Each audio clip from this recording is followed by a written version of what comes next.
Hai girls, ketemu lagi di Cewek Banget Update cuma di official YouTube channel cewekbanget.id. Cewek Banget Update hari ini akan membahas tentang Nadiem Makarim yang akan menutup sekolah penyelenggara pembelajaran tatap muka jika kasus positif di atas 5%. Yuk kita simak informasi selengkapnya. Melansir dari kompas.com, Kementerian Pendidikan, Kebudayaan, Riset, dan Teknologi atau Kemendikbudristek siap berkolaborasi dengan Kementerian Kesehatan atau Kemenkes untuk penerapan strategi pengendalian COVID-19 yang lebih aktif. Yang pertama adalah memastikan pelaksanaan tes acak di satuan pendidikan. Lalu, integrasi aplikasi Peduli Lindungi pada satuan pendidikan untuk menghasilkan data yang valid. Dilansir dari laman Kemendikbudristek, Nadiem Makarim mengatakan sangat mendukung program ini, yang secara proaktif akan menemukan dan secara statistik akan mencapai level akurasi yang tinggi untuk menunjukkan apakah kita patut khawatir atau enggak. Dengan data surveillance yang lebih baik, dia menegaskan untuk menutup sekolah-sekolah penyelenggara pembelajaran tatap muka atau PTM terbatas dengan kasus terkonfirmasi positif atau positivity rate di atas 5%. Menteri Kesehatan Budi Gunadisadikin telah menyampaikan kalau masyarakat harus belajar hidup berdampingan dengan pandemi.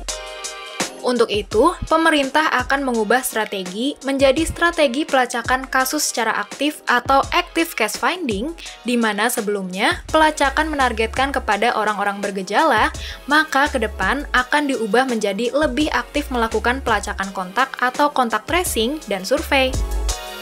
Dirinya berkata akan melakukan testing sekitar 1,7 juta per bulan atau sekitar 30.000 orang per hari. Kemudian, kalau ditemukan kasus positif di sekolah penyelenggara PTM terbatas, maka dilakukan prosedur isolasi dan karantina. Jika kasus terkonfirmasi positif mencapai 1 hingga 5%, maka dilakukan tes untuk semua rombongan belajar atau rombel. Lalu semuanya melakukan karantina di rumah.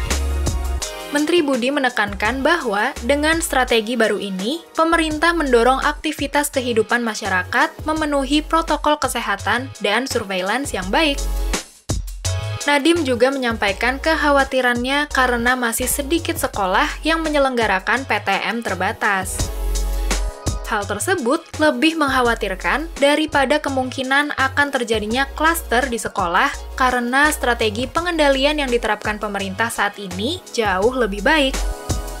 Nadiem mengungkapkan kekhawatirannya sebab hanya 40% sekolah yang melakukan PTM terbatas, sedangkan ada 60% sekolah yang sebenarnya boleh melakukan PTM namun belum melaksanakannya.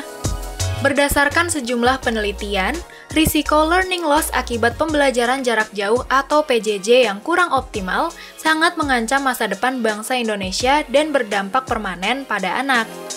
Nadiem menambahkan, terlebih di tingkat SD dan PAUD, di mana mereka paling membutuhkan PTM, sedangkan kalau enggak kunjung dibuka, dampaknya bisa permanen, girls.